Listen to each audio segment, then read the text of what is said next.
आप सभी का स्वागत है रियाज सर क्लास में। आज हम देखने वाले हैं शैक्षणिक सत्र 2020-21 माह फरवरी असाइनमेंट छठवां कक्षा 10वीं गणित। असाइनमेंट आपका छठवां को समझने से पहले हम इस असाइनमेंट में आए हुए कुछ शब्दों से परिचित हो जाते हैं। ठीक है, चलिए अब हम देखते हैं आंकड़े। आंकड़े का नाम तो आपने सुना ही होगा। ठीक है, चलिए देखते हैं आंकड़े क्या होते हैं। कोई भी आपका निर्णय लेते समय या समस्याओं का समाधान करते समय हमें कुछ न कुछ जानकारियों की आवश्यकता होती है, और ये जो जानकारियाँ होती हैं वो संख्यात्मक रूप में होती है। तो इस संख्यात्मक जानकारी को ही हम कहते हैं आंकड़े। जैसे यदि हम जानना चाहते हैं कि खेलों की लोकप्रियता, कौन सा खेल ज़्यादा लोकप्रिय है, ठीक है, इसका हमको निर्णय लेना है, तो निर्णय तो हम ऐसे नहीं ले सकते। ठीक है, तो इसके लिए हम यहाँ खेल का चयन किए हैं। हम पता करना चाहते हैं कबड्डी, क्रिकेट, फुटबॉल, इसमें से आपका कौन अधिक लोकप्रिय है। ठीक है, तो जैसे हम आपका बच्चों के पास चले गए या आपका जो विद्यार्थी हैं, ठीक है, यहाँ मान लेते हैं कि एक कक्षा में 30 विद्यार्थी हैं और उनसे जानकारी पूछा गया आपका कि कबड्डी, क्रिकेट, फुटबॉल तीनों में से आपका मनपसंद खेल कौन सा है। तो सभी बच्चों ने अलग अलग जानकारी दिया।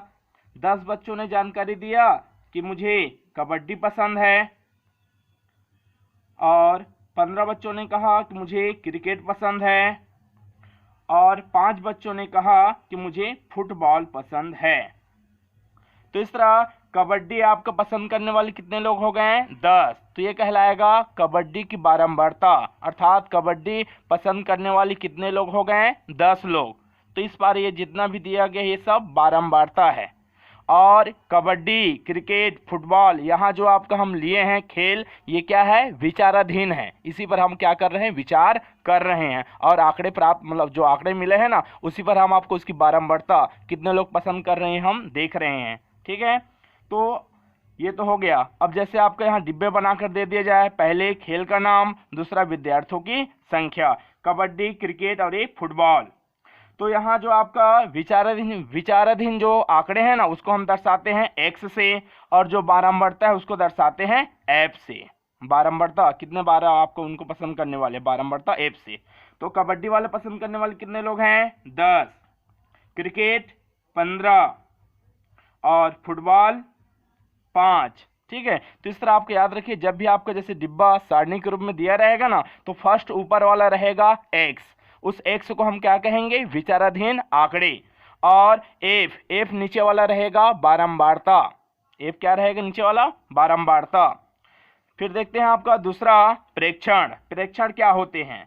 विभिन्न परिस्थितियों में विचाराधीन आंकड़े ही क्या कहलाते हैं? प्रेक्षण कहलाते हैं, वही प्रेक्षण होते हैं। तो विचाराधीन यहाँ आंकड़े कौन कौन से हैं? कबड्डी, क्रिकेट और फुटबॉल, यही कहलाएंगे प्रेक्षण। फिर देखते हैं आपका औसत। क्या? औसत। तो औसत से हम सभी आपका परिचित हैं। औसत को इंग्लिश में बोलते हैं एवरेज। ठीक है, औसत क्या होता है आपका? दिए गए प्रेक्षणों में से सबसे कम व सबसे अधिक, मतलब सबसे कम वाला गिनती लेना है जो आपका प्रेक्षण दिया रहेगा, और जो सबसे अधिक है उन दोनों का बीच लेना पड़ेगा। बीच मतलब मध्य, मध्य मतलब आपका, ठीक है, दोनों हिस्सा का आधा। तो देखिए दोनों जोड़ने के बाद इसी को हम कहते हैं क्या? औसत। बीच वाला लेंगे तो यहाँ उदाहरण आपका देखिए, मैं उदाहरण द्वारा आपको समझा रहा हूं। 2, 4, 5, 6, 7, 8, इसका औसत ज्ञात करना है। ठीक है, तो जैसे यहाँ परिभाषा बोला गया था उसके अनुसार इसमें सबसे छोटी संख्या कौन सा है? सबसे छोटी अंक 2, और सबसे बड़ी कितना है आपका? 8। ये दोनों का हम क्या करेंगे? औसत ज्ञात करेंगे। तो आपका यहाँ भी परिभाषा के अनुसार न्यूनतम अधिकतम दोनों को हम जोड़ेंगे, और उसका आधा बीच वाला हिस्सा, ठीक है, इसका हम 2 से भाग करेंगे। तो 8 और 2 को जोड़िए, ऊपर वाला 8 2 10, और नीचे में 2 है। 10 को 2 से भाग करेंगे, कितना आएगा? 2 पंचे 10। तो इस तरह आपका कितना मिला? 5। तो ये हो गया पहला इस परिभाषा के अनुसार। और बाकी जो हम औसत का सूत्र जानते हैं, जितना भी प्रेक्षण दिया है, जितना भी क्या दिया है? प्रेक्षण। प्रेक्षण मतलब विभिन्न परिस्थितियों के विचाराधीन जो आंकड़े हैं, ठीक है, वही आपका प्रेक्षण है। तो यहाँ प्रेक्षण कितना दिया गया है? यहाँ 2, 4, 5, 6, 7, 8, इन सभी का हम क्या करेंगे? योग करेंगे। प्रेक्षणों का योग बटे प्रेक्षणों की संख्या। कितने बार संख्या आया है? 1, 2, 3, 4, 5, 6 बार। तो जितना आया है वो आपको सभी हम प्रेक्षण को आपको जोड़ेंगे और 6 बार आया है तो 6 से क्या करेंगे, भाग करेंगे। तो उन सबको जोड़ा गया आया है 32 और नीचे में प्रेक्षणों की संख्या कितना है, 6। तो 32 को हम 6 से भाग करें तो हमारा आंसर आया है 5.3 और आगे जाएगा 3 3 और आएगा, ठीक है। हम लिखे 5.3 और हम 5.3 को क्या लिख सकते हैं, 5 लिख सकते हैं, क्योंकि दशमलव बाद 5.3 दशमलव बाद जो है ना, यदि वो 5 कितना 5 से अगर छोटा है, 5 से अगर छोटा है, दशमलव बाद वाला गिनती अगर 5 से छोटा है ना तो उसको हटा देते हैं, सामने में कुछ नहीं जोड़ते हैं, ठीक है। ऐसा आप जैसे 11वीं क्लास प्रवेश करेंगे और आपका भौतिक विषय लेकर पढ़ेंगे तो इसमें आपको जानकारी मिल जाएगा। अगर ये 5 या 5 से बड़ा होता ना, दशमलव बाद 5 या 5 से बड़ा होता तो उसको हटा देते और सामने में एक क्या कर देते, जोड़ देते, तो 5 और 1 6 बन जाता। कब, जब यहाँ दशमलव बाद 5.5, 5.7, 5.8 रहता है ना तो कितना बन जाता, सीधा 6 बन जाता, ठीक है। लास्ट वाले को हटाकर 1 जोड़ देते। तो इस तरह आपका देखिए दोनों में जो आपका यहाँ आया है 5, इधर भी कितना आया है 5, तो दोनों में आपका ठीक आया है। अब यही देखते हैं ये औसत को, ठीक है। औसत को और क्या कहते हैं, तो आंकड़े के औसत को सांख्यिकी में समांतर माध्य कहते हैं, ठीक है। आंकड़े के औसत को सांख्यिकी में क्या कहते हैं, समांतर माध्य कहते हैं। और इसी औसत का और देखो क्या क्या नाम है औसत का, अंकगणितीय औसत, समांतर माध्य, माध्य, ठीक है, ये है। और अभी आपके सवाल में ये तीनों मतलब कितना औसत, अंकगणितीय औसत, समांतर माध्य या माध्य, ये चारों में से कोई से भी मतलब आ सकता है, ठीक है। ये ज्ञात कीजिए बोल करके। तो ये जो आपका औसत है, जो समांतर माध्य, उसको हम किससे दर्शाते हैं, एएम, एरिथमेटिक मीन, एएम से दर्शाते हैं। एम मतलब ये मीन, इससे भी दर्शाते हैं, इससे भी, और एक से के ऊपर लकीर करके भी क्या करते हैं, औसत को हम दर्शाते हैं। चलिए देखते हैं आपका आंकड़ों के प्रकार। आंकड़े के प्रकार, पहला है आपका व्यक्तिगत श्रेणी आंकड़े। इसमें जो है आंकड़ों की जो संख्या है इसमें कम होती है। जैसे उदाहरण दिया गया 2005 से लेकर 2012 तक गेहूं के औसत उत्पादन की गणना लाख टन में, ठीक है। तो यहाँ आपका आंकड़े दिया गया है 2005 से लेकर कितना आपका 2012 तक, तो इसमें आंकड़ों की संख्या कम है। तो इसके लिए अगर आंकड़ों की संख्या कम दिया गया है तो हम सूत्र लगाएंगे समांतर माध्य बराबर प्रेक्षणों का योग बटे प्रेक्षणों की कुल संख्या। पहला प्रकार हो गया व्यक्तिगत श्रेणी। दूसरा है असतत श्रेणी। असतत श्रेणी, इस असतत श्रेणी में ना आंकड़ों की संख्या क्या होती है, अधिक होती है। जैसे उदाहरण देखिए, कक्षा 9वीं की अर्धवार्षिक परीक्षा में 35 विद्यार्थियों के गणित विषय के प्राप्तांक नीचे दिए गए हैं। कितने नंबर का टेस्ट हुआ था, पूर्णांक ले लेते हैं, कितना 50 का। तो अगर आपका ऐसे दिया गया है तो इसमें क्या है, आंकड़े आपका अधिक है। कितने विद्यार्थियों के लिए देखा जा रहा है, 35, ठीक है। तो यदि ऐसा है तो ये कहलाएगा असतत श्रेणी वाले आंकड़े। और समांतर माध्य ज्ञात करने के लिए सूत्र लगाएंगे आपका समेशन, इसको आपके सिग्मा बोलते हैं, ठीक है। सिग्मा एफ आई एक्स आई बटे आपका sigma F I, sigma summation दोनों बोलते हैं, ठीक है। तो ये हो गया आपका कौन सा, असतत श्रेणी वाले आंकड़े। इसी असतत श्रेणी वाले आंकड़े का यहाँ ये दूसरा भाग ये भी है, प्राप्तांक 30, 35, 38, 40, 42। तो 30 नंबर पाने वाले कितने हैं, 6। 35 नंबर पाने वाले कितने हैं, 8। 38 नंबर पाने वाले कितने हैं, 6। और 40 नंबर पाने वाले 8, ठीक है। तो ऐसा मतलब क्या किया गया, उदाहरण के लिए आपको यहाँ बताया गया है। ये भी कहलाएगा असतत श्रेणी वाले आंकड़े। दूसरा मतलब इसके बाद फिर तीसरा प्रकार है आंकड़े के वर्गीकृत आंकड़े। तीसरा क्या है, वर्गीकृत आंकड़े। तो वर्गांतर आपका दिया गया है और आवृत्ति। ऊपर वाला जो दिया गया है 0 से लेकर 10, 10 से लेकर 20, 20 से लेकर 30, 30 से लेकर 40, उस ऊपर वाले को हम कहेंगे विचाराधीन आंकड़े अर्थात प्रेक्षण। तो उसको किससे दर्शाएंगे, प्रेक्षण को x से। और नीचे वाला जो है उसको हम कहेंगे बारंबारता या उसे कहेंगे आवृत्ति, ठीक है। तो यहाँ आप 0 से 10 वाले कितने हैं, 4। और 10 से 20 वाले कितने हैं, 6। और 20 से 30 वाले कितने हैं, 10। और 30 से 40 वाले कितने हैं, 7, ठीक है। तो ये कहलाएगा आपका वर्गीकृत आंकड़े, ठीक है, वर्गीकृत आंकड़े। तो यहाँ आपका 0 से लेकर 10 ये कहलाएगा पहला वर्गांतर, ये कहलाएगा दूसरा, ये वाला तीसरा, ये वाला चौथा, ठीक है। तो यहाँ प्रत्येक वर्गांतर में अगर पूछ दिया जाए आपका प्रथम सीमा क्या, निम्न सीमा बताइए, उच्च सीमा बताइए, तो बता सकते हैं, ठीक है। देखिए जो आपका वर्गांतर दिया गया है, जैसे ये पहली बार आया है प्रथम वर्गांतर, प्रथम वर्गांतर में निम्न सीमा क्या है, पहले 0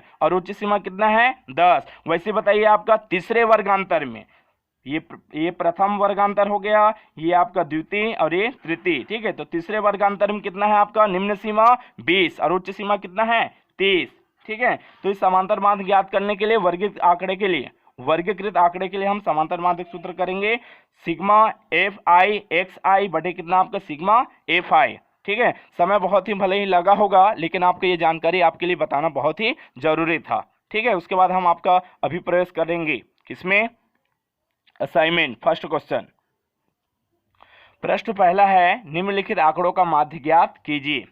तो हल करेंगे, दिए हैं आपका आंकड़े, जो आंकड़े दिए गए उसको क्या किया गया है, बना दिया गया है।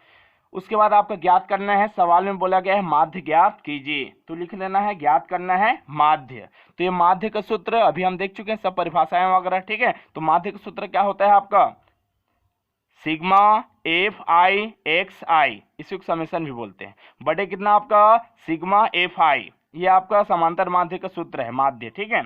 फिर मध्य बिंदु का यहाँ उपयोग होगा, चूंकि यहाँ आपको वर्गांतर 0 से 10, 10 से 20 ऐसा वर्गांतर दिया गया है। हम जानते हैं ऊपर वाला x होता है और नीचे वाला क्या होता है f मतलब बारंबारता और ऊपर वाला x मतलब प्रेक्षण। तो ये मध्य बिंदु का कैसे प्राप्त करेंगे, जो वर्ग सीमा रहेगा, निम्न सीमा, वर्ग की निम्न सीमा और वर्ग की उच्च सीमा, दोनों को हम जोड़ेंगे, जोड़ करके आप क्या करेंगे, 2 से भाग करेंगे, तो मध्य बिंदु क्या हो जाएगा, प्राप्त हो जाएगा। तो यहाँ जो संकेत आया है ये, ठीक है, इसको संकेत को क्या कहते हैं, सिग्मा। और ये सिग्मा जो है आपका कहाँ का अक्षर है, यूनानी अक्षर है, ठीक है। ये किसके लिए उपयोग होता है, जोड़ का संक्षिप्त रूप, जेड एफ आई एक्स आई, ये क्या है आपका, तो एफ क्या है बारंबारता, एक्स क्या है प्रेक्षण, तो ये दोनों के बीच में क्या हो रहा है, गुणा। तो प्रेक्षणों अर्थात मध्य बिंदु एवं बारंबारताओं के गुणनफल का क्या है, योग है ये। और नीचे में आपका है सिग्मा एफ आई बराबर आपका बारंबारताओं का योग, एफ मतलब बारंबारताओं का योग। अब यहाँ जो आपका आई आया है, इस आई का मान कहाँ से कहाँ तक होगा, 1 से लेकर n तक, अर्थात 1 2 3 4 5 जितने बार आपका दिया रहेगा, अगर 1 2 3 4 5 6 7 बार दिया गया है, ठीक है, आपका 2 2 4 2 6 7 बार, तो x का मान कितना हो जाएगा, n का मान 7 बार तक जाएगा। बारंबारता के लिए बोलोगे तो F1 F2 F3 ऐसा कर क्या होगा, ये 7 बार जाएगा। चलो आपका फिर देखते हैं, नई तालिका हम क्या करेंगे, आपका बनाएंगे। सवाल बोला गया आपके इसमें महिलाओं की संख्या के बारे में जानकारी बताया है, महिला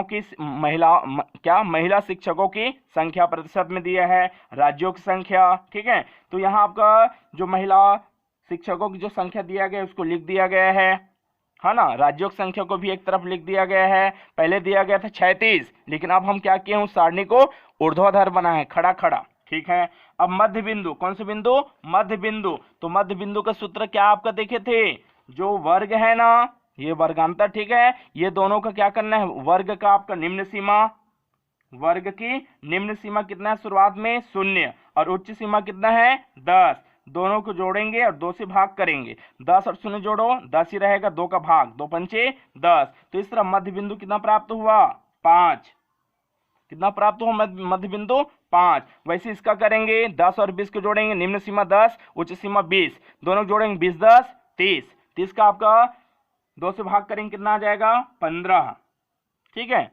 वैसे आपका इसका 30 और 20 50, 50 का क्या करेंगे, आधा करेंगे, कितना आ जाएगा 25। तो इस तरह आपका देखिए, आपका यहाँ जो मिल रहा है उसमें पहले 5 था, फिर 15 हुआ, फिर कितना हुआ 25। तो यहाँ जो वर्गांतर में है ना आपका 10-10 का अंतर है। देखो उच्च सीमा में निम्न सीमा घटा दो, उच्च सीमा अंतराल ज्ञात करते हैं तब, उच्च सीमा कितना है 20 ऋण निम्न सीमा कितना है 10, ठीक है। तो 20 में 10 कम करेंगे तो अंतराल कितने का है 10-10 का। तो अगर एक बार मध्य बिंदु प्राप्त कर लिए हैं तो 10-10 आप बढ़ा सकते हैं।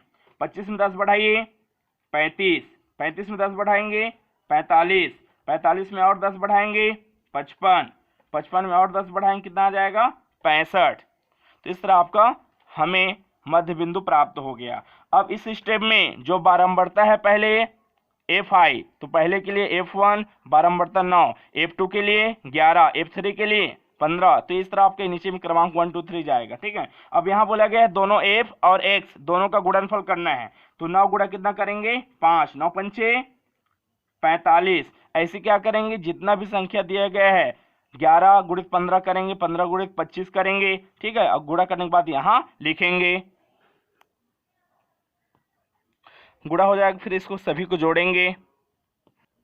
योगफल से प्राप्त हो गया 2630। वैसे यहाँ आपका यहाँ दिया है राज्यों की संख्या बारंबारता वाला है। ठीक है, इनको भी क्या करेंगे हम जोड़ेंगे। 11 और 9 जोड़ेंगे कितना हो जाएगा 11 9 20, 20 और 15 जोड़ेंगे कितना हो जाएगा 35, 35 और 20 को जोड़ेंगे 35 और किसको 20 को कितना हो जाएगा 55, 55 10, 55 और 10 कितना हो जाएगा 65, 65 और 8, 65 और 8 कितना हो जाएगा 73, 73 और 7, 73 और 7 हो जाएगा 80। तो इस तरह आपका हमको बारंबारता एफ आई का मान भी मतलब सिग्मा एफ आई का मान भी प्राप्त हो गया। चलिए अब आपका हम समांतर माध्य का जो सूत्र है ना उसमें क्या करेंगे मान रखेंगे। तो सिग्मा एफ आई एक्स आई का मान कितना मिला है गुणनफल वाला का 2630। तो लिखेंगे 2630 बटे सिग्मा एफ आई वाले का मान कितना मिला है 80। तो ये लिख देंगे, शून्य शून्य क्या हो जाएगा कट जाएगा। तो ये मिला 263 बटे कितना 8। तो हम 263 को 8 से भाग देंगे। 8 का पहाड़ा पढ़ेंगे 26 ज्यादा ना हो, 8 या 24, 26 में 24 गया कितना बचेगा 2, 3 को उतार देते हैं। 8 का पहाड़ा पढ़ेंगे 23 से ज्यादा ना हो, 8 दूनी 16 और 23 में 16 कम करेंगे कितना बचेगा 7। चूंकि ये 3 तो उतर गया है उसके बाद नहीं है, तो हम क्या यदि भाग करना ही चाहते तो क्या लगाएंगे दशमलव और एक शून्य बढ़ जाएगा, ये बन गया 70। 8 का पहाड़ा पढ़ेंगे 70 से ज्यादा ना हो, तो 8 8 64। तो 70 में हम क्या करेंगे 64 कम करेंगे कितना बचेगा 6। चूंकि आपका दशमलव लग चुका है तो एक शून्य फिर से बढ़ा सकते हैं। 8 का पहाड़ा पढ़ेंगे 60 से ज्यादा ना हो, तो 8 7 56, 8 7 56, 60 में 56 गया कितना बचेगा 4। दशमलव लग चुका है, शून्य बढ़ा सकते हैं अभी भी। 8 का पहाड़ा पढ़ेंगे 40 से ज्यादा ना हो, 8 पंचे 40। तो इस तरह आपका देखिए हम जब इसको भाग दिए हैं तो हमारा आंसर कितना प्राप्त हुआ है भागफल 32.875 लिख देते हैं 32.875।